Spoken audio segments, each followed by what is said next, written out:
रसिया सिर्फ अपने लिए यूज करेगा तेल, बाहर के देशों को नहीं बेचेगा। तो हमें बाकी चिंता छोड़ के भारत की चिंता करनी चाहिए कि भारत तेल कहां से लेगा। अभी तक तो अमेरिका ने उसको कह दिया था कि आप 1 महीना जो है रसिया से तेल ले लीजिए। हम तेल ले रहे थे, हमारा काम चल रहा था। तो इधर हॉर्मुज बंद है, उधर रशिया ने तेल देना बंद कर देना है, तो फिर भारत में किस तरह की परिस्थितियां उत्पन्न होंगी। नमस्कार दोस्तों, कैसे हैं आप लोग। उम्मीद है आप सभी अच्छे होंगे। जिस तरह से मिडिल ईस्ट की जंग 28वें दिन पहुंच गई है, अमेरिका अब इस जंग से बाहर आने के लिए परेशान नजर आ रहा है। जेडी वेंस जो कि उपराष्ट्रपति हैं अमेरिका के, उन्होंने फोन किया है प्रधानमंत्री बेंजामिन नेतन्याहू को और फोन कॉल पर तीखी बहस हुई है। कहा गया है कि आपने हमें धोखा दिया। अब ये धोखा किसने किसको दिया, क्या मायने हैं, समझेंगे। केपी मलिक जी बृहस्पतिवार हमारे साथ जुड़े हैं। सर बहुत बहुत स्वागत है आपका। धन्यवाद हिमांशु जी, आपका भी और आपके दर्शकों का भी जी। सर, मिडिल ईस्ट में जंग चल रही है और ये जंग अब अमेरिका पर भारी पड़ती हुई नजर आ रही है, क्योंकि जेडी वेंस तो नेतन्याहू को फोन कॉल कर रहे हैं, ऐसा बताया जा रहा है, और फटकार लगा रहे हैं। कह रहे हैं कि आपने जो कहा था वैसा तो है नहीं कुछ। आप तो 2-4 दिन में पूरा युद्ध खत्म कर देना चाह रहे थे, आप तो वहां तख्ता पलट कर देना चाह रहे थे, ऐसा तो कुछ हुआ नहीं। आपने जो अनुमान लगाया वो पूरी तरीके से निराधार था। और हम कहीं ना कहीं अब 28वें दिन में चूंकि आ चुके हैं, तो अब ये जंग जो है किस तरफ जाती हुई नजर आ रही है, और ये जो फोन कॉल हुई है इसके क्या मायने समझे जाए सर। देखिए हिमांशु जी, अगर आप देखें, हम लगातार इस बात को कह रहे हैं कि अमेरिका ने और इजराइल ने ईरान को बहुत हल्के में लिया और बहुत जल्दबाजी में इन्होंने युद्ध को छेड़ दिया है, जो अब इनके गले की हड्डी बन चुका है। आपको याद होगा, करीब 1 साल पहले भी इसी तरह की परिस्थितियां हुई थी और इजराइल ने ईरान के ऊपर हमला किया था। अब बड़ा नुकसान उसमें ईरान का हुआ था। तो ईरान को मालूम था कि हमारे ऊपर जल्द ही दोबारा हमला होगा। और आप याद कीजिए, जिस दिन ये हमला ईरान के ऊपर हुआ इस बार, उसके 2 दिन बाद ये था कि एक बड़ी बैठक होने जा रही है और उसमें कहीं ना कहीं ईरान समझौते को तैयार था। लेकिन उसके बावजूद इजराइल और अमेरिका ने ईरान के ऊपर हमला किया, क्योंकि इजराइल ने अमेरिका को यह विश्वास दिला दिया था कि जिस प्रकार से वेनेजुएला को आपने जेब में रख लिया है, उसके शीर्ष नेतृत्व को आपने उठवा के जेल में डाल दिया है, यहाँ भी इजराइल यहाँ भी ऐसा ही कर लेगा ईरान में। और यहाँ पे भी हम इस तरह की चीजें करके और खामनेई को पहले दिन निपटा कर वहां पे जो है लोग सड़कों पे उतर जाएंगे और सत्ता परिवर्तन हो जाएगा। ये कहानी घड़ी गई थी, लेकिन उनको नहीं मालूम था कि इंटरनली ईरान सब चीजों के लिए तैयार है और वो जानता है कि हमारे साथ इस तरह का धोखा होगा। अब आप ये देखिए कि डे वन से जो लड़ाई ईरान लड़ रहा है वो उसके गले में डाली गई है, उसकी तरफ से कोई पहल नहीं की गई। और जब लड़ाई पल्ले पड़ गई है तो उस लड़ाई को वो भुगतने को तैयार है। और आज तक अगर हम आकलन करें, चाहे अमेरिका हो चाहे इजराइल हो, सबसे ज्यादा नुकसान कहीं ना कहीं ईरान का हुआ है। और उसमें निर्दोष लोगों की भी, बहुत लोगों की मौत हुई है। आप देखेंगे कि स्कूल पे, लड़कियों के स्कूल पे हमला किया गया, 250 के लगभग बालिकाएं मारी गई। इसके अलावा अस्पतालों पे और दूसरे संस्थानों पे भी हमला हुआ। एक हमला आपने देखा कि हमारे यहाँ जो युद्धपोत आया था एक ट्रेनिंग प्रदर्शन के लिए, उसके निहत्थे सैनिकों पे हमला किया गया और वो जहाज डुबा दिया गया और उसमें भी लगभग 100 से 125 सैनिक मरने की खबरें आई हैं। तो इस तरह की ये सारी चीजें देखते हुए बड़ी आलोचना दुनिया में अमेरिका की और इजराइल की हो रही है। और जिस तरह से एग्रेसिव होकर ईरान चुनाव, ये इलेक्शन युद्ध लड़ रहा है, उससे कहीं ना कहीं बैकफुट पे आज अमेरिका दिखाई दे रहा है और अमेरिका लग रहा है कि फंस गया। जैसे उसको बताया कुछ और गया था और वो चीज निकली कुछ और। अब आपने देखा कि अमेरिका के जो राष्ट्रपति ट्रंप है, उन्होंने पहले धमकी दी और 48 घंटे का सीज फायर किया, तो ईरान की सेहत पे कोई फर्क नहीं पड़ा, क्योंकि उसको मालूम था ये कुछ नहीं है, बंदर भभकी है। उसके बाद इन्होंने कहा चलिए सीज फायर को 5 दिन के लिए बढ़ा दिया जाता है। कल 5 दिन भी खत्म हो गए, अब इन्होंने 10 दिन बढ़ा दिया। इसका मतलब क्या करें? ये तो वो वाली बात हो गई कि आप कहते रहिए कुछ कुछ और भैया हम जो है आक्रमण करते रहेंगे। बोला नहीं, इस बार करो, हम फिर तुम्हें देख लेंगे। तो अब बैकफुट पे अमेरिका है और अमेरिका की हालत बहुत ज्यादा खराब है। अमेरिका में भी चुनाव है, अंदर से विरोध हो रहे हैं और नुकसान बहुत ज्यादा अमेरिका का हो गया है। अमेरिका जो तैयारी, जिस तरह से ट्रंप ने कहा कि वो अपने 10,000 सैनिक या ईरान भेजेगा या जहां उसके बेस बने हुए हैं मिडिल ईस्ट में वहां भेजेगा, तो ईरान ने धमकी दी है कि हम एक एक सैनिक को मारेंगे और उन्होंने कुछ सैनिक मारे भी हैं, कुछ सैनिक घायल भी हैं अमेरिका के, भले ही अमेरिका कितना भी छुपाता रहे। तो इसमें अमेरिका कहीं ना कहीं घिर गया है और वो इससे किसी तरह से अपनी इज्जत बचाते हुए बाहर आना चाहता है, लेकिन बाहर आने का रास्ता भी ईरान उसके लिए नहीं छोड़ रहा है। ऐसे में जो विश्वास इजराइल ने अमेरिका को दिलाया था, अब ये लगने लगा है कि आपस में ही मामला तू तू मैं पे आ गया है। जिस प्रकार से इंटरनेशनल और कुछ नेशनल के अखबारों में खबरें छपी हैं और उसमें कहा है कि जो अमेरिका के प्रधानमंत्री जेडी वेंस हैं, उन्होंने उपराष्ट्रपति। इजराइल के उपराष्ट्रपति, उपराष्ट्रपति। सॉरी जी, इजराइल के नेतन्याहू से बात की है और उनको कहा है कि भाई आपने हमें फंसा दिया है और आपने कहा कुछ और था, निकला कुछ और है। और एक हिसाब से तो कहते हैं कि उनको डांट लगाई है। अब हम्म। डांट लगाई है कि नहीं लगाई है ये तो नहीं पता है, लेकिन बात कहीं ना कहीं हुई है और हम ये देख भी रहे हैं कि पिछले काफी दिनों से इजराइल कुछ बोल नहीं रहा है, इजराइल चुप है, इजराइल का कुछ पता नहीं है। सिर्फ बयान आ रहे हैं अमेरिका के और उनके जवाब आ रहे हैं ईरान से। इजराइल गायब दिखाई दे रहा है। तो हम्म। इससे लगता है कि कहीं ना कहीं इजराइल और अमेरिका के बीच में भी मतभेद बढ़े हैं और दोनों एक दूसरे के ऊपर ठीकरा फोड़ने की बात कर रहे हैं कि हमें आपकी वजह से नुकसान हुआ है। और हमें ये लगता है कि कहीं ना कहीं इजराइल की ये चाल थी, क्योंकि इजराइल युद्ध को लंबा खींचना चाहता है। इजराइल चाहता है कि जिस प्रकार से गाजा में उनका चल रहा था, जिस प्रकार से बाकी जगहों पे उनका चल रहा था, इसी तरह से अगर ईरान लंबे समय तक युद्ध झेलता है तो ईरान को कमजोर किया जा सकता है। और वो हम्म। बाहर से बाहर ही अगर अमेरिका निपटता रहता है ईरान से, तो इजराइल को फायदा होगा और इजराइल का कोई ऐसा नुकसान भी नहीं होगा। ये रणनीति मुझे लग रही है कहीं ना कहीं इजराइल की है। लेकिन हम्म। क्या अमेरिका इजराइल के कहने पे चलता रहेगा और कब तक चलेगा? उसको अपना नफा नुकसान दिखाई नहीं देता है क्या? तो सीधा सीधा अगर आप कहें तो मुझे लगता है कि अमेरिका बुरी तरह फंस गया है और अब उसको बाहर निकलने का कोई भी बहाना नजर नहीं आ रहा है। जी। हम्म।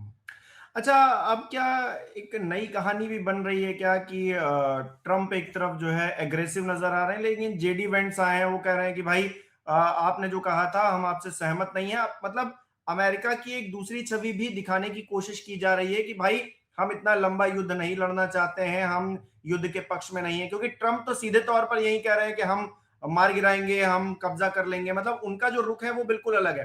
लेकिन जेडी वेंट्स दूसरा एक पहलू लेकर आए हैं, दूसरा एक चेहरा अमेरिका का दिखाने की कोशिश कर रहे हैं कि भाई हम इजराइल के साथ में नहीं है, इजराइल ने जो कहा हमको धोखा दिया और हम कहीं ना कहीं बरगलाए गए, इसी वजह से ये युद्ध हुआ है और इसमें हम पीछे हट रहे हैं। या फिर ये जो फोन कॉल है इसके जरिए कहीं ना कहीं एक भ्रम फैलाने की भी परिस्थिति बन रही है कि जिस तरह से प्रधानमंत्री नरेंद्र मोदी को बुलाया, हमारा स्वागत सत्कार किया, उसके अगले दिन जो है, क्योंकि ईरान को लग नहीं रहा था प्रधानमंत्री नरेंद्र मोदी गए हैं, तमाम जो है चीजें हो रही हैं, युद्ध हो जाएगा, हम पर हमला हो जाएगा, लेकिन उसी का फायदा उठाकर ईरान पर युद्ध कर दिया गया, हमला कर दिया गया। अब जो है ये दिखाकर कि हम इजराइल से नाराज हैं, कोई नया प्लान तो नहीं बन रहा है अंदर खाने, क्योंकि ट्रंप तो जो है सैनिक उतारने की बातें कर रहे हैं। देखिए हिमांशु जी, अब मुझे लगता नहीं है कि ऐसी हिम्मत इजराइल की या अमेरिका की बची है कि वो इस तरह की कोई बड़ी हमले की रणनीति तय करेंगे। कुछ बचा नहीं है।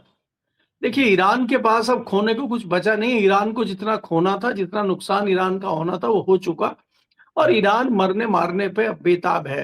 उसको कोई फर्क नहीं पड़ता है।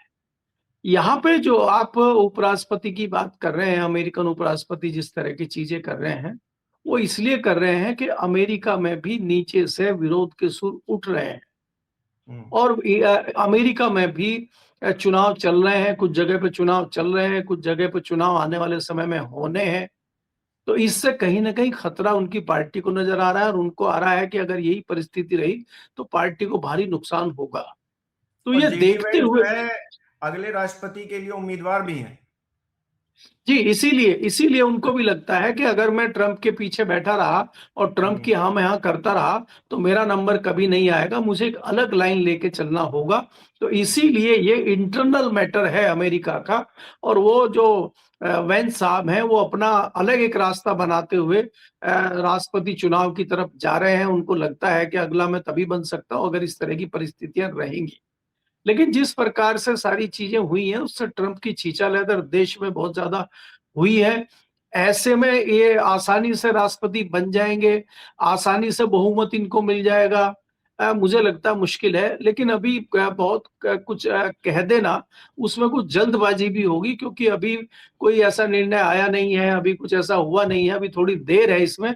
लेकिन एक कोशिश जेडी वेंस कर रहे हैं, मैं ये साफ तौर पे कह सकता हूँ। जी। हम्म। अच्छा, जब चीजें उस तरफ जा रही हैं जहां पर अमेरिका थोड़ा अपना पैर पीछे, कदम पीछे खींचता हुआ नजर आ रहा है, तो क्या आप देख रहे हैं इंटरनेशनल स्तर पर जो हालात बने हुए हैं तेल को लेकर, गैस को लेकर, इन मामलों में जो है कुछ सुधार आने की भी संभावना है? क्योंकि अमेरिका अगर सीधे तौर पर इस युद्ध से पीछे हट जाता है तो फिर ईरान की एक तरह से जो है जीत का ही अनाउंसमेंट हो जाएगा, और ये अनाउंसमेंट कहीं ना कहीं जो है पूरे वर्ल्ड ऑर्डर पर जो है एक असर डालेगा, छाप डालेगा, और जो परिस्थितियां इस वक्त बनी हुई हैं उनमें थोड़ी राहत मिल जाएगी। देखिए हिमांशु जी, अगर आप देखें, अभी ये मामला बहुत ही टाइट चल रहा है, और इतनी जल्दी कोई सुधार होगा मुझे नहीं लगता है। क्योंकि आपको देखना होगा कि अभी पुतिन का बयान आया है कि अब वो किसी को तेल नहीं बेचेगा। अगर वो किसी को तेल नहीं बेचेगा, शायद उन्होंने 1 अप्रैल या 31 अप्रैल के बाद की, और डेट मुझे ध्यान नहीं आ रही है, कि उसके बाद हम किसी को तेल नहीं बेचेगा। रसिया सिर्फ अपने लिए यूज करेगा तेल, बाहर के देशों को नहीं बेचेगा। तो हमें बाकी चिंता छोड़ के भारत की चिंता करनी चाहिए कि भारत तेल कहां से लेगा। अभी तक तो अमेरिका ने उसको कह दिया था कि आप 1 महीना जो है रसिया से तेल ले लीजिए। हम तेल ले रहे थे, हमारा काम चल रहा था। तो इधर हॉर्मुज बंद है, उधर रशिया ने तेल देना बंद कर देना है। तो फिर भारत में किस तरह की परिस्थितियां उत्पन्न होंगी? देखिए, ये युद्ध अभी चल रहा है।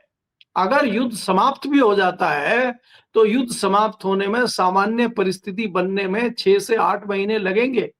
ऐसा नहीं है कि आज युद्ध शुरू हो गया तो कल से तेल की आपूर्ति शुरू हो जाएगी।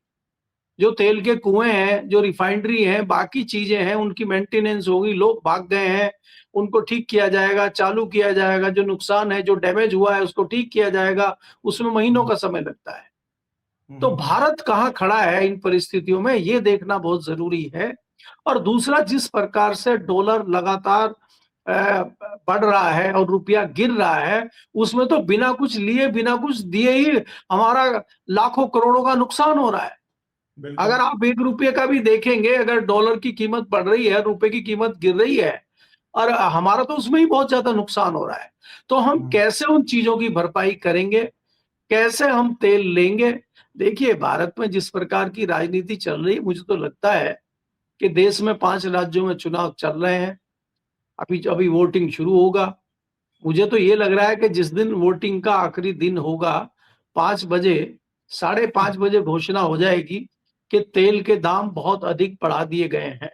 अभी एक शगुफा दिया गया है कि हमने 10 रुपए की सब्सिडी कम कर दी है लोगों को खुश करने के लिए। लेकिन लोगों को ये समझ नहीं आ रहा, अरे वो 10 रुपए की सब्सिडी से तुम्हें क्या फायदा हो रहा है? वो तो कंपनियों को मिली है। कंपनी का कहना है कि हमें 30 रुपए पर लीटर नुकसान हो रहा है। तो सरकार को कंपनी की भरपाई करनी, कंपनियों की चिंता सरकार को है। सरकार को जनता की चिंता नहीं थी जब कंपनी लूट रही थी पिछले कई सालों से। तो सरकार ने ये नहीं कहा भाई आपकी लूट चल रही है तो इस लूट में का कुछ हिस्सा जनता को भी दो, और पेट्रोल के, डीजल के दाम कुछ कम करो, तब सरकार ने नहीं कहा। लेकिन जैसे ही कंपनियों को नुकसान होना शुरू हो गया, सरकार की आंखें खुल गई, सरकार सजग हो गई, और तुरंत जो है 10 रुपए की सब्सिडी उन्होंने खत्म कर दी, कम कर दी। अब जैसे ही चुनाव का रिजल्ट, मतलब चुनाव की 5 बजेंगे वोटिंग के, तो सरकार की चिंता फिर जाग जाएगी, और कंपनियों को राहत देने के लिए मुझे लगता है कि 20 रुपए का जो है बढ़ोतरी होगी, और 30 रुपए कंपनी का प्रॉफिट ठीक हो जाएगा जो नुकसान उसको हो रहा है। तो अगर ऐसा होता है देश में, तो आम आदमी के ऊपर तो 30 रुपए का बोझ आ गया फ्री फंड में। और उसके बाद ये होगा देखने के लिए कि कब तक होगा, कब तक चलेगा, इंटरनेशनल स्तर पे कच्चे तेल के दाम और बढ़ेंगे, जैसे लोग कह रहे हैं कि $200 पर बैरल तक जा सकता है। अगर $200 पर बैरल तक जा सकता है तो यहाँ पे तो फिर उस हिसाब से ₹200 क्रॉस कर जाएगा पेट्रोल। तो देश में क्या हालात बनेंगे। और अगर डीजल और पेट्रोल के दाम बढ़ते हैं तो बाकी जो चीजें हैं, बाकी जो उत्पाद हैं, उसके दाम तो ऑटोमेटिकली बढ़ जाते हैं। और तेल के दामों में बढ़ोतरी होगी या हो रही है तो निश्चित तौर पे होगी, क्योंकि जहां से भी हम खरीदेंगे, जहां भी हम करेंगे, हमें पैसा ज्यादा देना होगा। और वो पैसा ज्यादा देना होगा तो रेट बढ़ने निश्चित है। कंपनियां भी बहुत देर तक तो नुकसान में बेच नहीं सकती ना। तो इसलिए तो वो आम आदमी के ऊपर ही बोझ आएगा और आम आदमी महंगाई से त्राहिमाम होगा। तो उसके लिए जनता को मुझे लग रहा है तैयार होना चाहिए। और इंटरनेशनल लेवल पे अमेरिका क्या कर रहा है, इजराइल क्या कर रहा है, उसकी क्या रणनीति है, वो सारी बातें अपनी जगह ठीक है। लेकिन भारत क्या कर रहा है, भारत की क्या तैयारियां हैं, भारत बुरे वक्त के लिए किस प्रकार से तैयार है, हमें उसकी चिंता करनी चाहिए। हम तो लगता है किसी भी स्तर पे ऐसे ऐसे बयानात दे देते हैं कि आज देखिए जिस प्रकार से एक रुतबा बढ़ा है पाकिस्तान का, जिस पाकिस्तान को हम आतंकवादियों की आरामगाह बताते थे, आज उसको जो है मध्यस्थता करने का मौका मिला है। और अगले महीने जो है चाइना जा रहे हैं जनाब मुनीर साहब, तो चाइना की गोद में भी बैठे हैं और अमेरिका और ईरान की मध्यस्थता भी करवा रहे हैं। तो हमसे तो आगे कहीं इसमें पाकिस्तान ही निकल गया। भारत कहाँ खड़ा है। भारत के पास इतना स्वर्णिम अवसर था कि वो मध्यस्थ के रूप में खड़ा हो सकता था और इजराइल, अमेरिका और ईरान के बीच में बैठ के वो चौधरी बन के फैसला कर सकता था। वो चौधराट का मौका हमने खो दिया है और हम कह रहे हैं कि हमें पाकिस्तान की तरह दलाल नहीं बनना है। तो इस तरह के बचकाने बयान हमारे जो है जो पुराने ब्यूरोक्रेट्स हैं, आज नेतागिरी कर रहे हैं, वो देते हैं तो बड़ा अजीब लगता है। जी। बहुत बहुत शुक्रिया सर हमारे साथ बातचीत के लिए, तमाम जानकारी साझा करने के लिए। हमारे दर्शक किस तरह से देख रहे हैं ये जो मिडिल ईस्ट का युद्ध चल रहा है, ये कहीं ना कहीं दूसरा रुख अख्तियार करता हुआ नजर आ रहा है। 28 दिन हो चुके हैं और अमेरिका कहीं ना कहीं अपने पैर पीछे खींचने की कोशिश कर रहा है। जेडी वेंस की बातचीत हुई है नेतन्याहू के साथ और इस बातचीत के बाद सियासत भी गर्म है, तमाम जगह इसको लेकर बातचीत हो रही है। आपको क्या लगता है, आपकी क्या राय है, कमेंट बॉक्स में जरूर बताइएगा। इस वीडियो को लाइक करना, शेयर करना मत भूलिएगा। हमारे चैनल को सब्सक्राइब नहीं किया तो वो भी जरूर कीजिएगा। आप हमें सहयोग भी कर सकते हैं ज्वाइन बटन पर क्लिक करके। बहुत बहुत धन्यवाद।